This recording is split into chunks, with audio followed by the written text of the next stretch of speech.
Question 1. La détection des indices ou de la signalisation est plus difficile sous ces arbres. Oui. Réponse A. Non. Réponse B.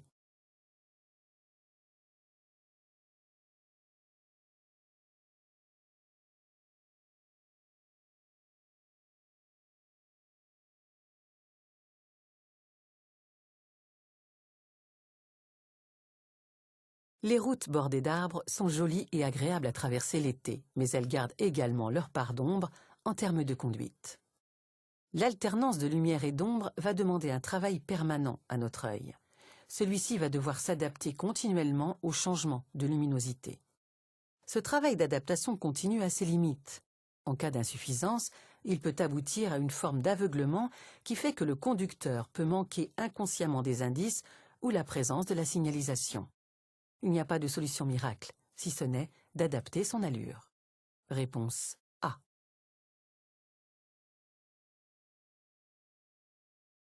Question 2. Le coffre est le seul endroit où placer le chargement en sécurité. Oui, réponse A. Non, réponse B. Ce chargement est correctement installé. Oui, réponse C. Non, réponse D.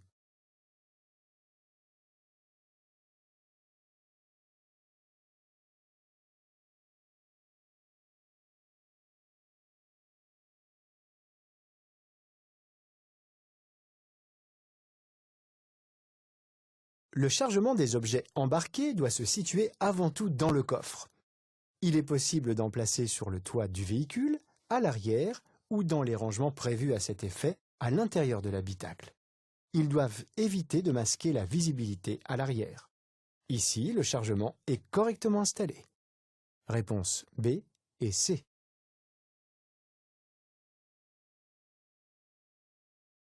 Question 3. La bande cyclable est réservée aux cyclistes. Réponse A. Aux cyclomotoristes. Réponse B. Aux motards. Réponse C. Aux piétons. Réponse D.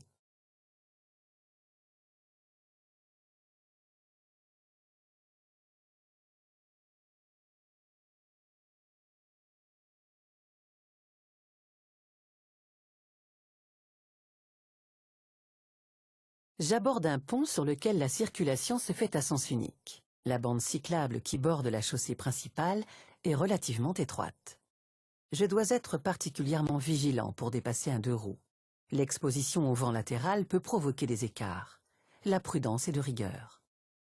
Ce panneau indique une voie réservée aux cyclistes. Si ce panonceau le complète, alors les cyclomotoristes peuvent l'utiliser. Réponse A et B.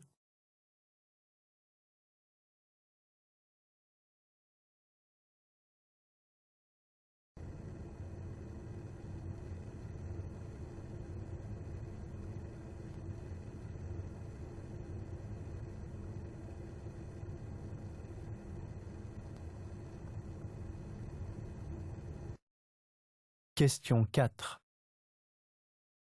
Je maintiens ma position. Réponse A. Je serre à droite. Réponse B. Je serre légèrement à gauche. Réponse C.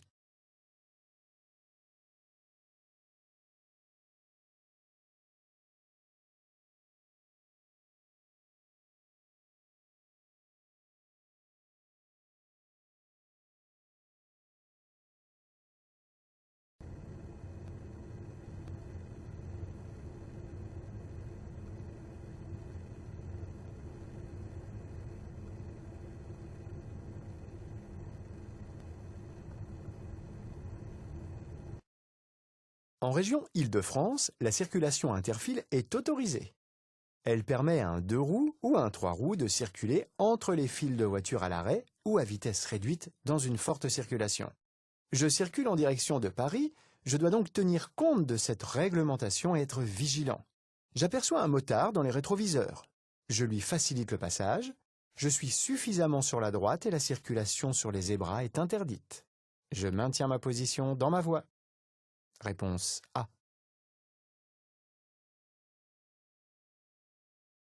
Question 5. Positionner son pied face au frein dans certaines situations permet d'être plus réactif. Oui. Réponse A. Non. Réponse B.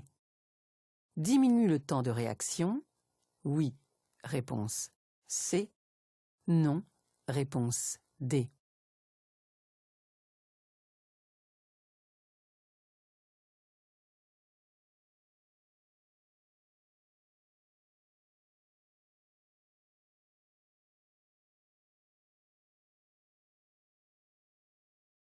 L'anticipation est en conduite un des aspects permettant d'éviter les situations d'accident.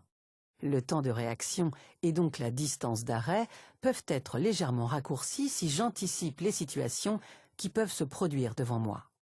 Ainsi, positionner le pied au-dessus du frein après avoir détecté une situation, c'est pouvoir agir immédiatement, réduisant ainsi le temps de réaction. D'autre part, le fait de positionner le pied face au frein permet au conducteur d'être plus réactif si la situation de conduite se complique. Réponse A et C.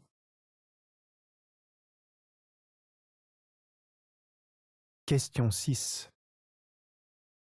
J'évite de laisser en vue des objets de valeur. Lors d'un arrêt. Oui, réponse A. Non, réponse B. Lors d'un stationnement. Oui, réponse C. Non, réponse D.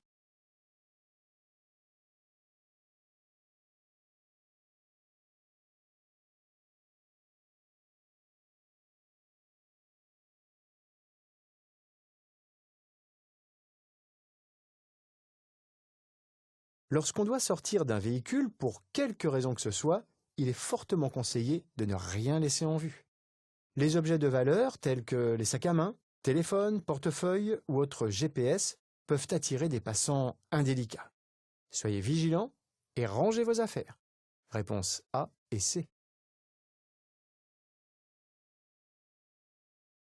Question 7.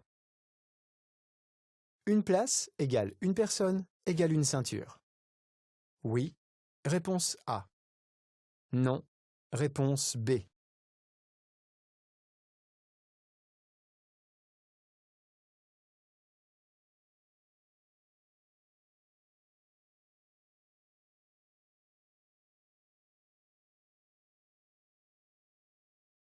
Tous les occupants d'un véhicule doivent être attachés. Cette règle s'applique à tous, quel que soit l'âge. Ainsi, chaque place doit être dotée d'une ceinture de sécurité. Le conducteur doit veiller à ce que chacun occupe seul une place et inciter à l'attacher. Il est garant de la sécurité des personnes transportées. Enfin, le nombre de passagers ne peut pas dépasser le nombre de places assises précisé sur le certificat d'immatriculation. Réponse A.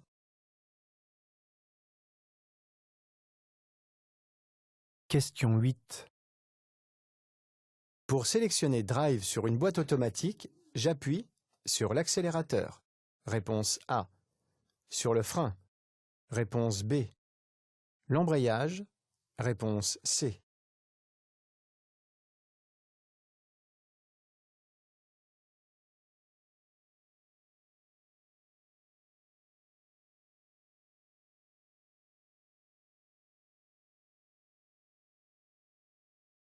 Une boîte de vitesse automatique comporte 4 positions principales. P, comme park, permet de mettre le moteur en route et de bloquer les roues motrices à l'arrêt. R, comme reverse, c'est la sélection qui permet de reculer. N, comme neutral, c'est le point mort. D, comme drive, c'est la position qui est réservée à la conduite. Toutes les sélections se font à l'arrêt et en appuyant sur le frein. Réponse B.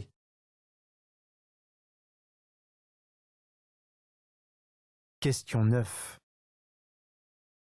Je laisse une distance de sécurité suffisante vers l'avant. Oui, réponse A. Non, réponse B.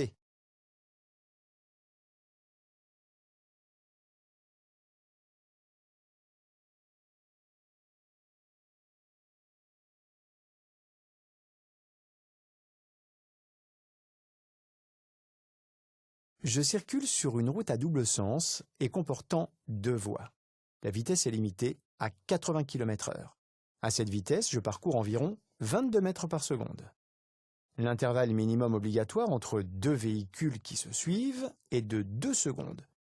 Je devrais donc me trouver à environ 45 mètres de cette voiture. Or, d'après le marquage au sol, la distance qui me sépare de la voiture est de plus ou moins 30 mètres. La distance de sécurité est insuffisante, je ralentis pour l'augmenter. Réponse B.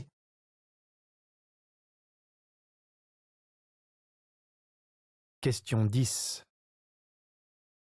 La manche à air indique un vent. Venant de gauche. Réponse A. Venant de droite. Réponse B. Fort. Réponse C. Faible. Réponse D.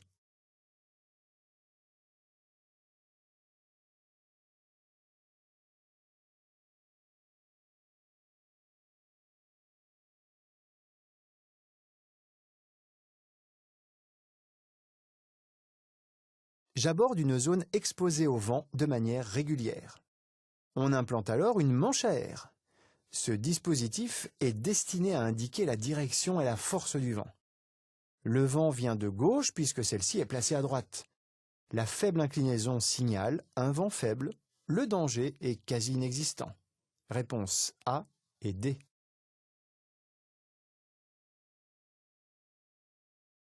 Question 11. Les piétons ont l'obligation d'utiliser les passages piétons. Dans tous les cas. Oui, réponse A. Non, réponse B. Si ce dernier est situé à moins de 50 mètres de leur position. Oui, réponse C.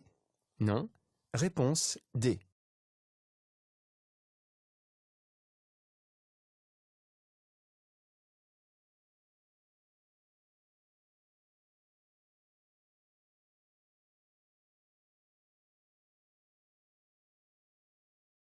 Les piétons ont l'obligation d'utiliser un passage piéton uniquement s'il se situe à moins de 50 mètres de leur position. Dans le cas contraire, ils devraient faire de grands détours pour se rendre jusqu'à l'un d'eux. Il se peut également qu'il n'y en ait pas du tout simplement. Ils ne sont donc pas tenus d'emprunter à tout prix les passages piétons. Notons tout de même que la situation est plus confortable. Les conducteurs s'attendent davantage à trouver des piétons sur les passages piétons, qui sont eux-mêmes matérialisés et annoncés par une signalisation particulière.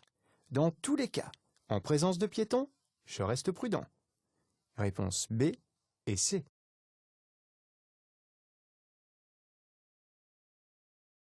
Question 12. Ce conducteur prend un risque. Oui, réponse A. Non, réponse B. Attacher cet objet supprime ce risque. Oui, réponse C. Non, réponse D.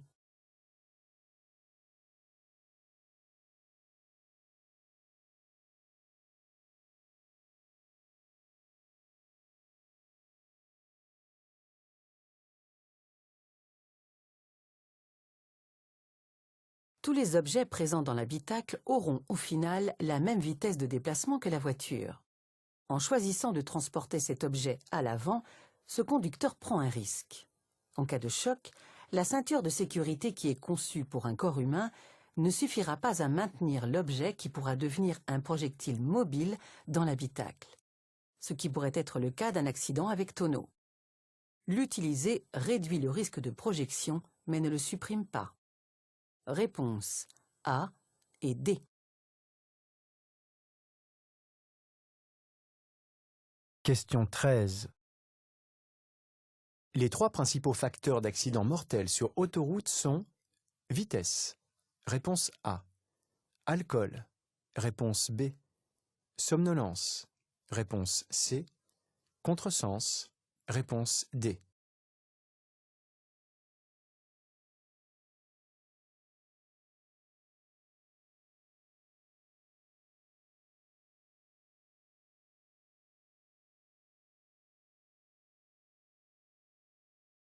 L'autoroute est le 3e réseau routier avec près de 12 000 km.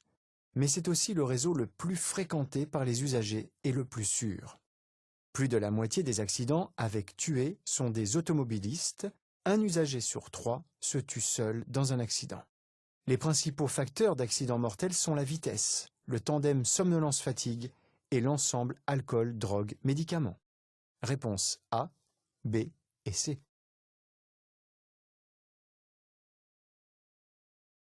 Question 14.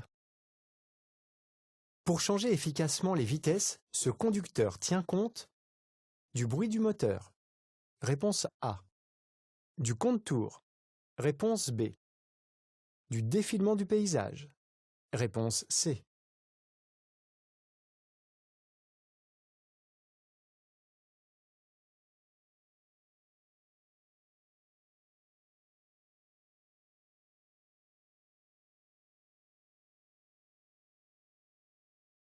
Un conducteur efficace est celui qui utilise au mieux les possibilités de son véhicule.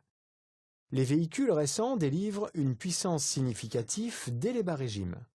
Ainsi, sur une voiture essence ou au GPL, il est possible de passer la vitesse supérieure dès 2500 tours minute. Sur un véhicule diesel, le changement de vitesse peut se faire dès 2000 tours minute.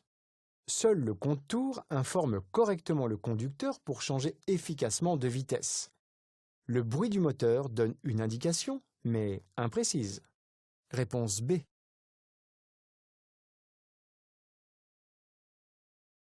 Question 15. Je maintiens l'allure. Oui, réponse A. Non, réponse B.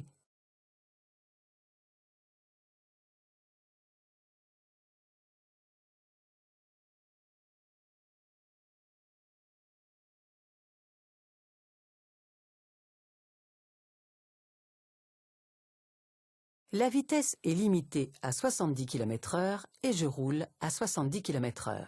Je circule donc à la bonne allure. À cette vitesse, je parcours environ 21 mètres en 1 seconde. Pour une distance de sécurité correcte, il convient de laisser 2 secondes d'intervalle avec le véhicule précédent.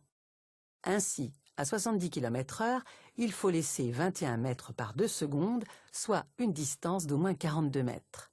La distance est donc correcte. Je n'ai pas l'obligation de ralentir avant d'entrer dans un tunnel, je peux donc maintenir l'allure. Réponse A.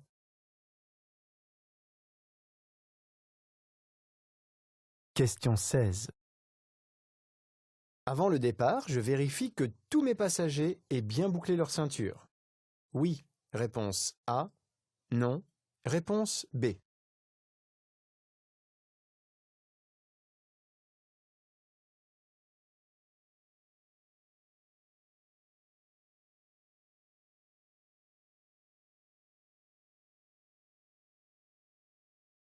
Aujourd'hui, l'efficacité de la ceinture n'est plus à démontrer.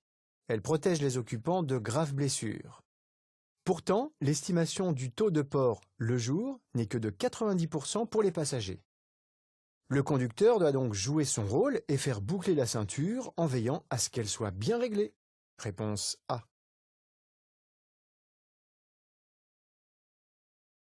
Question 17. L'alcoolémie est moins forte lorsqu'on dilue l'alcool avec du soda ou du jus de fruits. Oui, réponse A. Non, réponse B.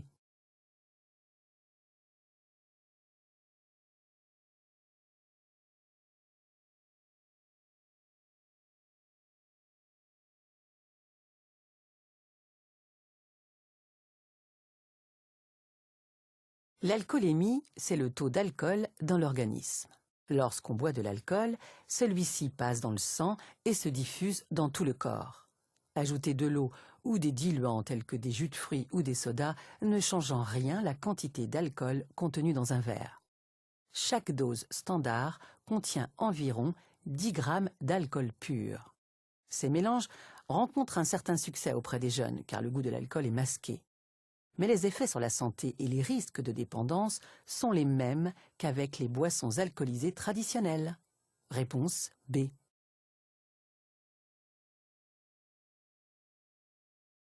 Question 18. Cette situation présente un risque. Oui, réponse A. Non, réponse B. Je ralentis. Oui, réponse C. Non, Réponse D.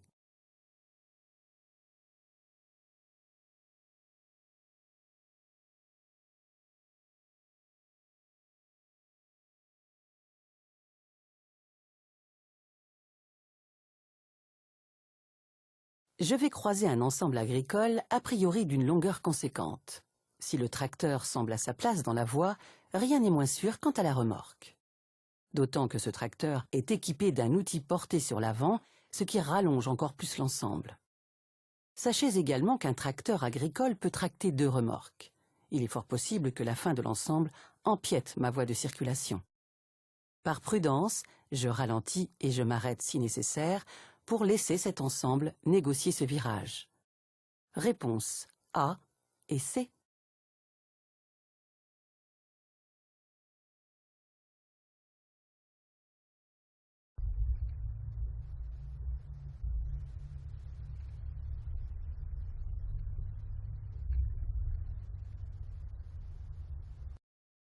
Question 19. Le moteur vient de se couper automatiquement grâce au stop and start, réponse A. Au park assist, réponse B. À l'ESP, réponse C.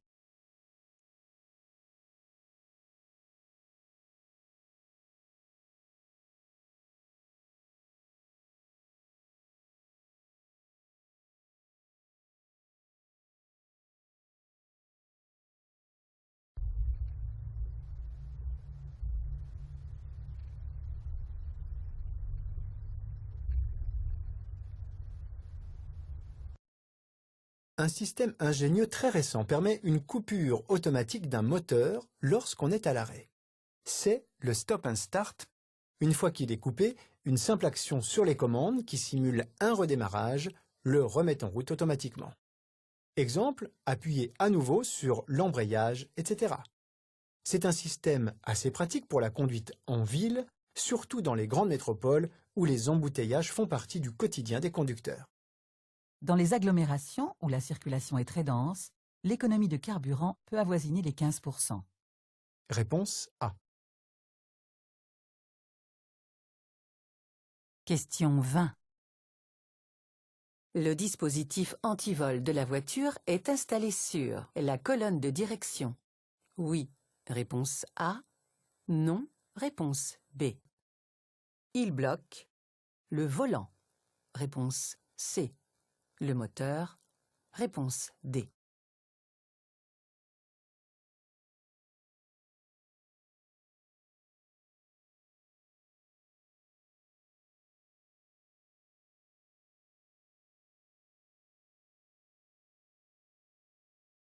Le dispositif antivol est une pièce mécanique, aussi appelée Neumann, du nom de l'entreprise qui est à l'origine de son invention en 1931. Ce dispositif bloque la colonne de direction du véhicule jusqu'à ce que la clé soit insérée afin de retarder le vol du véhicule en cas d'effraction. Ce dispositif est installé sur le démarreur, mais aussi sur la colonne de direction.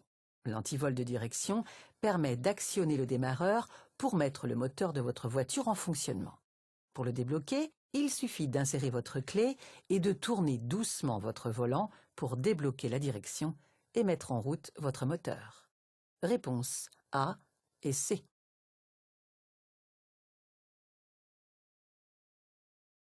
Question 21.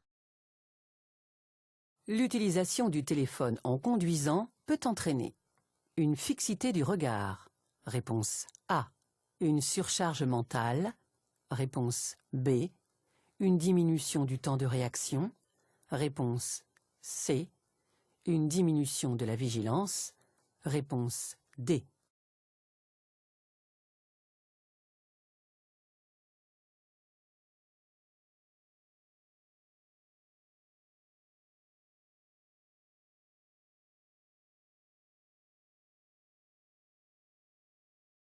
On ne peut pas conduire et téléphoner. On choisit. Lorsqu'on téléphone en conduisant, notre attention va être captée par la conversation. Le conducteur va moins s'occuper des indices autour de lui et moins balayer du regard son environnement. De fait, téléphoner entraîne une certaine fixité du regard. D'autre part, selon l'intensité de la conversation, le conducteur sera de moins en moins concentré sur sa tâche de conduite et si devant lui la circulation devient complexe, il y a un risque de surcharge mentale. Le cerveau n'arrive plus à traiter les informations et le risque d'accident est maximal. Réponse A, B et D.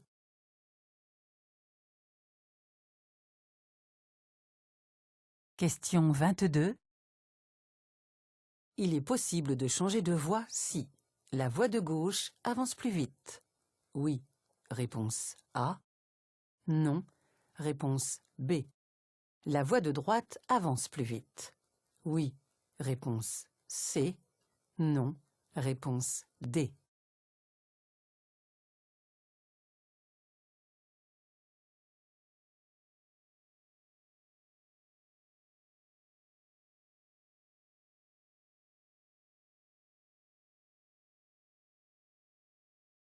Lorsque la circulation est dense et s'établit en fils ininterrompus sur toutes les voies, toutes les files ne roulent pas à la même vitesse. Si une voie est plus rapide, il serait tentant de la rejoindre pour dépasser et ainsi gagner du temps. Mais cette manœuvre est interdite car elle est extrêmement dangereuse. Je risque de gêner ceux qui y circulent déjà ou de surprendre un deux roues qui remonte entre les fils. Il existe néanmoins une exception à cette règle. Le changement de fil est autorisé uniquement pour changer de direction. Cette manœuvre doit se faire suffisamment à l'avance pour ne pas surprendre les usagers de l'autre fil. Je reste où je suis. Réponse B et D.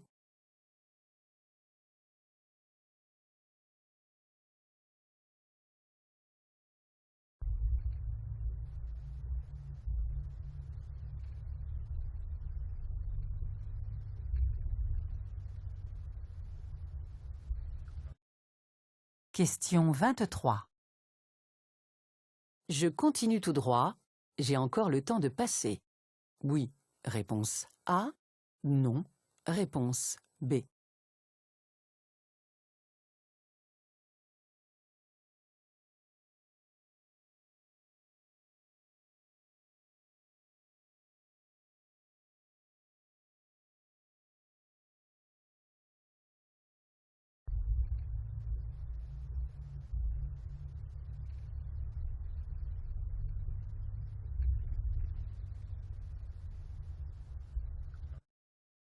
Que dois-je faire lorsque le feu passe au jaune fixe? La règle est claire. Le feu va passer au rouge, donc au feu jaune, on s'arrête. Cependant, je dois vérifier si je peux m'arrêter dans de bonnes conditions de sécurité. La distance restant à parcourir jusqu'au feu est suffisante pour s'arrêter. À 26 km/h, il faut environ une dizaine de mètres pour s'arrêter, ce qui est le cas ici. Ici, je ne suis pas suivi de près et l'usager derrière moi va tourner à gauche. Je ne risque pas de le surprendre en freinant. Je m'arrête. Réponse B. Question 24. En intervention, ce véhicule d'intérêt général est prioritaire. Oui. Réponse A. Non. Réponse B. Il faut lui faciliter le passage. Oui. Réponse C. Non. Réponse D.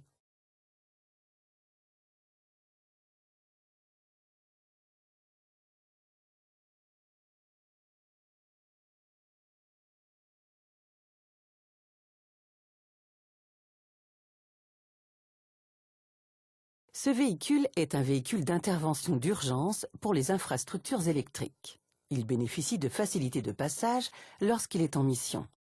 Dans ce cas, il fait usage de ces avertisseurs spéciaux. Mais ce véhicule doit respecter les règles de priorité aux intersections. Ce n'est donc pas un véhicule prioritaire. Tous ces véhicules bénéficient de facilités de déplacement lors de croisements, dépassements, stationnements ou relatifs à la limitation de vitesse, à la circulation sur autoroute ou sur route express. Lorsqu'ils sont en mission, ils utilisent un gyrophare bleu à éclat et une sirène 3 tons. Il convient donc de leur faciliter le passage. Réponse B et C.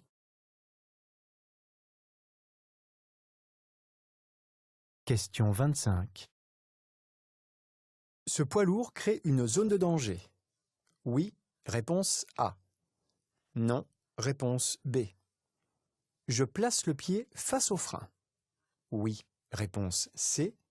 Non, réponse D.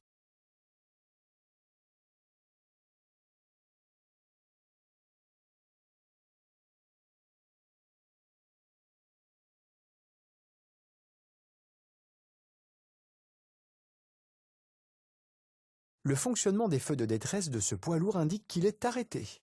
Les piétons ainsi que le marquage au sol indiquent la présence d'un passage piéton. Ce poids lourd masque le début du passage.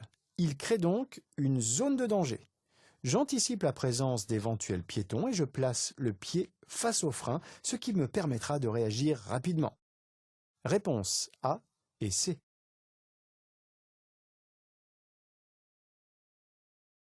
Question 26.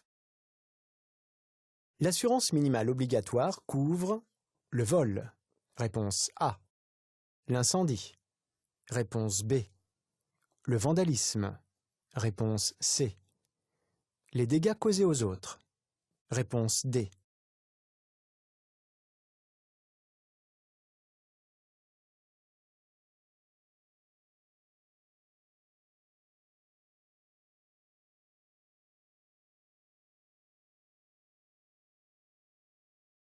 Pour circuler sur la voie publique, il est obligatoire de souscrire une assurance. En cas d'accident, le responsable doit être en mesure de rembourser les dégâts matériels et corporels causés aux autres. Les sommes peuvent être très importantes.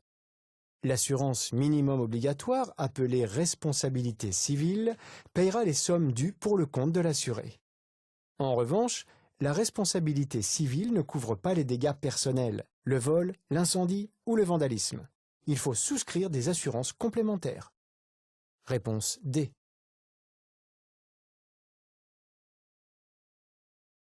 Question 27. Le réglage des rétroviseurs s'effectue avant le réglage du siège et du dossier. Réponse A. Après le réglage du siège et du dossier. Réponse B. Sans ordre précis. Réponse C.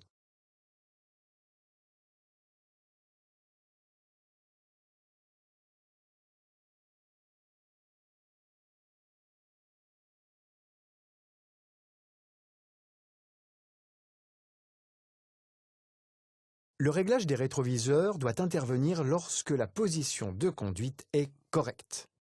Il convient donc d'ajuster la distance du siège par rapport aux pédales, puis l'inclinaison du dossier par rapport au volant. Si je modifie ma position de conduite après le réglage des rétros, ces derniers ne permettront pas de voir correctement vers l'arrière. Réponse B.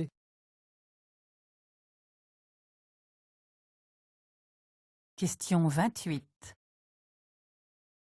Le risque d'accident est plus important chez un conducteur dont la consommation moyenne de carburant est élevée.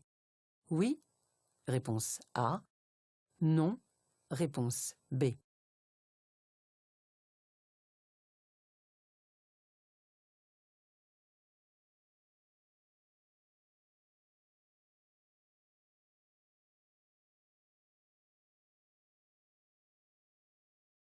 La conduite économique est une conduite apaisée et sûre.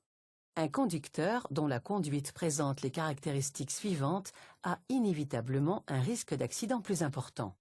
Vitesse maximale élevée, freinage à des vitesses élevées, nombreux coups de frein, accélération maximale élevée, nombreux changements de vitesse. Ces caractéristiques démontrent une conduite à risque.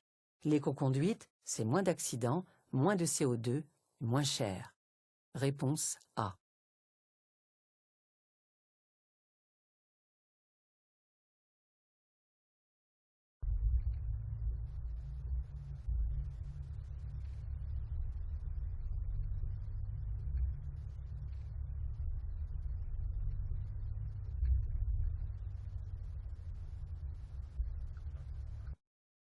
Question 29. J'ai fait un appel lumineux à cet usager. J'ai agi par courtoisie. Réponse A. J'ai appliqué une règle de priorité.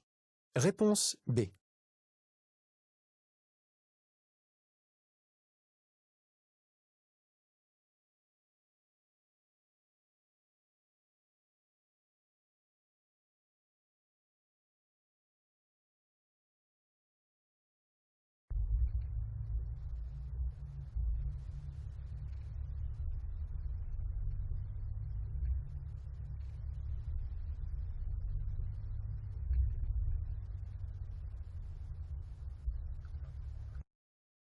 Le code de la route établit des règles qui permettent de faciliter la cohabitation entre tous les usagers. Cependant, tous les cas de circulation ne sont pas résolus. Ici, chaque usager a un obstacle dans sa propre voie, ce qui signifie qu'il n'y a pas un ordre de passage défini. La seule solution est la courtoisie, c'est-à-dire qu'un des usagers va prendre l'initiative de débloquer la situation. Faire un appel lumineux signifie que je laisse le passage à l'usager en face. D'ailleurs, il l'a bien compris, puisqu'il me remercie en faisant un signe de la main. Être courtois au volant, c'est avoir du bon sens et agir par intelligence. Réponse A. Question 30. L'ensemble du dispositif d'échappement permet de limiter la pollution atmosphérique. Réponse A. Réguler la température de l'habitacle. Réponse B. Limiter les bruits du véhicule. Réponse C.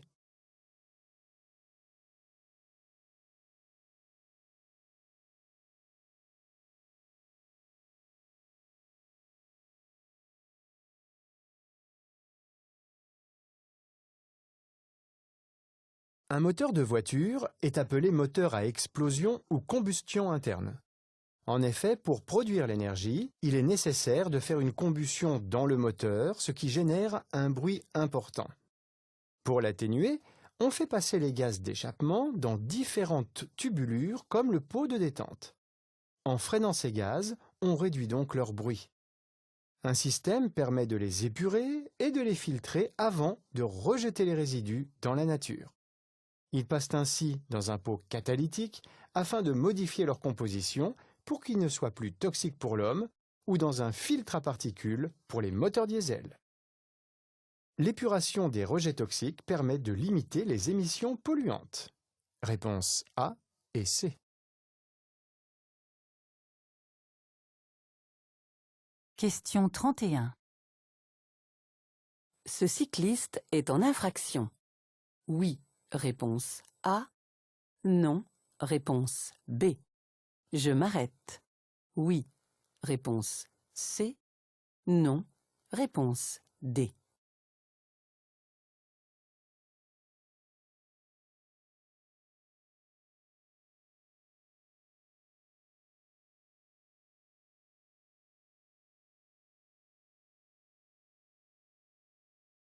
Je circule dans un double sens cyclable, cette marque au sol le confirme, ce qui signifie que la rue est à sens unique pour les véhicules motorisés, mais ouverte dans les deux sens pour les vélos. Je dois faire attention aux usagers fragiles. Ici, la rue est étroite, le croisement s'annonce difficile. Je m'arrête pour laisser le temps à ce cycliste de se ranger dans l'espace à gauche. Je pourrai ainsi poursuivre ma route en toute sécurité. Réponse B et C.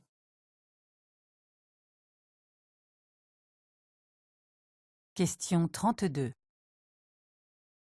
Je vais rencontrer un passage à niveau. À 150 mètres. Réponse A. À 300 mètres. Réponse B. J'anticipe l'arrêt. Oui. Réponse C. Non. Réponse D.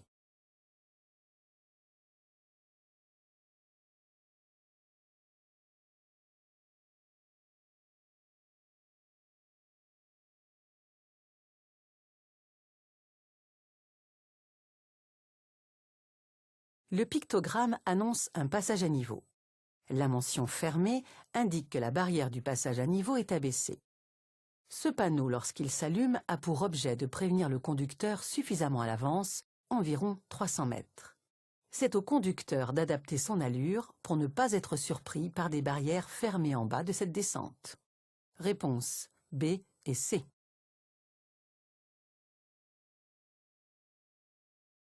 Question 33.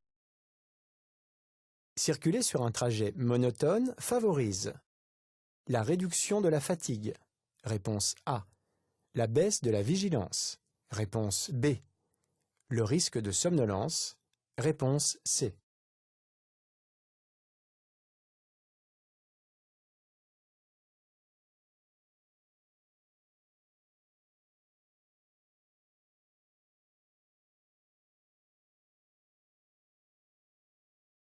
Lorsque l'environnement est identique, sans événement majeur, une route plate, bien droite, le tout avec une météo excellente, le conducteur estime qu'il n'y a pas de danger facilement identifiable et va inconsciemment relâcher sa vigilance.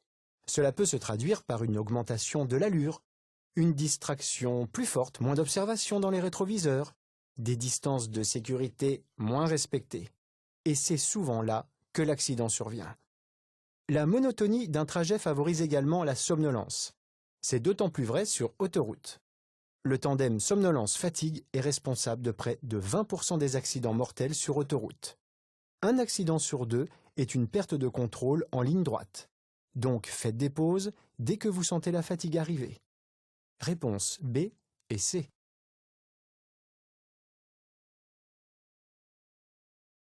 Question 34.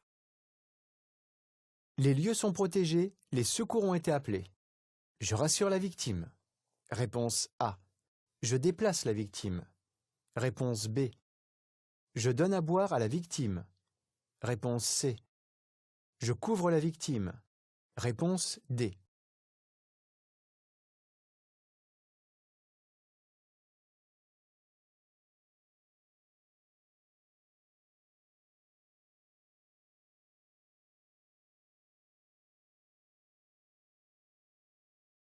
Lorsqu'on arrive le premier sur les lieux d'un accident, il faut tout d'abord sécuriser la zone, puis appeler les secours. Ensuite, il faut s'occuper des victimes. Une victime peut avoir des lésions internes graves, il ne faut pas lui donner à boire ou à manger. Savoir déplacer une victime nécessite une solide formation pour ne pas aggraver ses blessures. Il vaut mieux attendre les secours. En revanche, sans connaissance particulière, je peux la rassurer et la couvrir. Réponse A et D.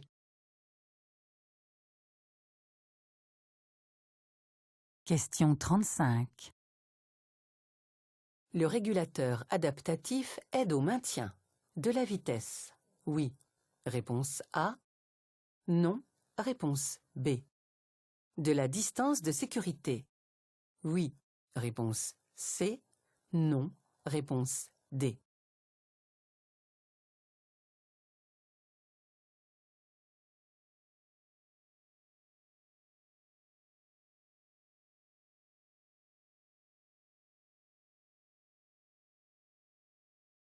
Les aides à la conduite sont de plus en plus présentes sur les véhicules récents. Le régulateur adaptatif fait partie de cette dernière génération d'outils d'assistance. Il fonctionne en tenant compte de 2 paramètres. Il maintient la vitesse déterminée comme un régulateur de vitesse classique, mais en plus, il va prendre en compte le trafic en surveillant les véhicules qui précèdent. Ainsi, le système va s'adapter aux vitesses des autres usagers pour conserver la distance de sécurité en freinant le véhicule.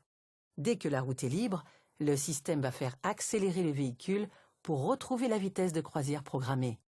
Le régulateur adaptatif maintient la vitesse et la distance de sécurité. Réponse A et C. Question 36. À partir de ce panneau, les conducteurs novices sont limités à 60 km/h. Réponse A. À 70 km/h. Réponse B.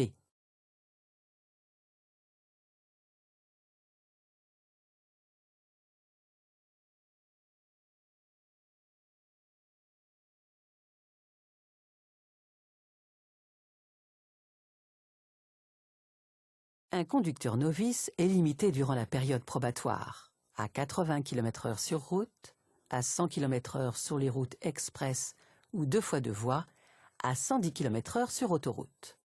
Lorsqu'une vitesse est plus restrictive, les novices doivent respecter la limitation comme tous les autres usagers. L'abaissement de la vitesse ne concerne que la réglementation générale.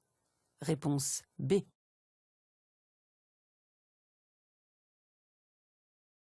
Question 37. L'indice le plus important est le A. Réponse A. Le B. Réponse B. Je suis sûr que cet automobiliste va s'arrêter. Oui. Réponse C. Non. Réponse D.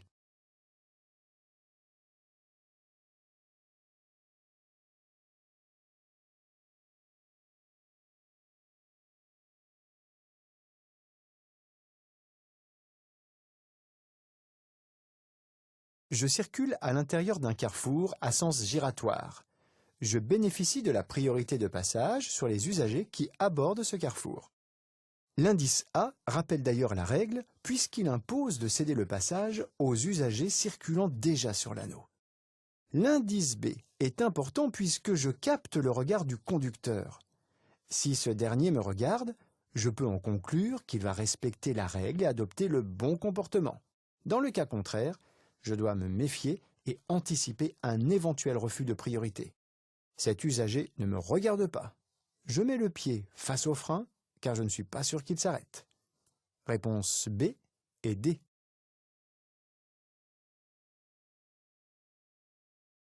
Question 38. Les équipements favorisant l'écoconduite sont le régulateur de vitesse. Réponse A. Le stop and start. Réponse B. L'ordinateur de bord. Réponse C. L'ESP. Réponse D.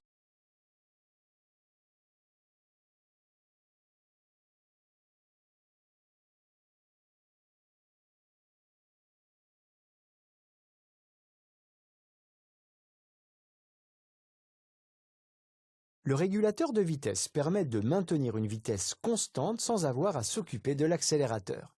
Ce dispositif est très utile lorsque les trajets s'effectuent sur route ou sur autoroute pour circuler à vitesse stabilisée.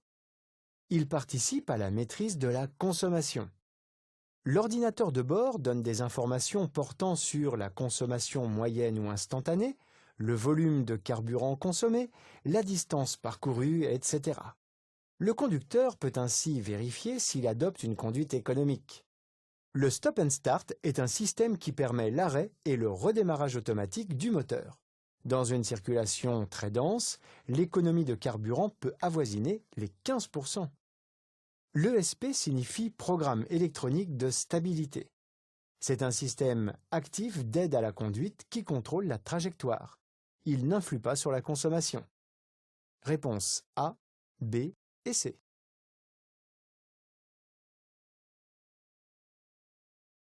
Question 39. La transparence du pare-brise et des vitres latérales est correcte si la transmission de lumière est d'au moins 50%. Réponse A. 70%. Réponse B.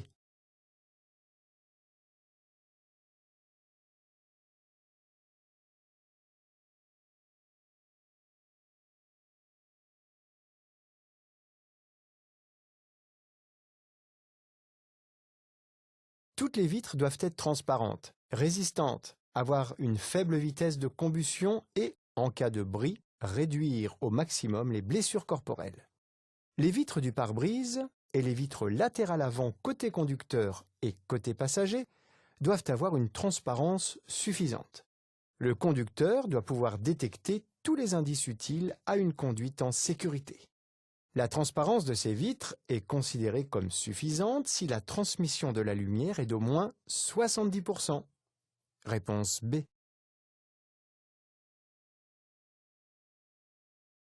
Question 40. Le contrôle de la vitesse est possible. En un point du chantier. Oui. Réponse A. Non. Réponse B. Sur toute la longueur du chantier. Oui. Réponse C. Non. Réponse D.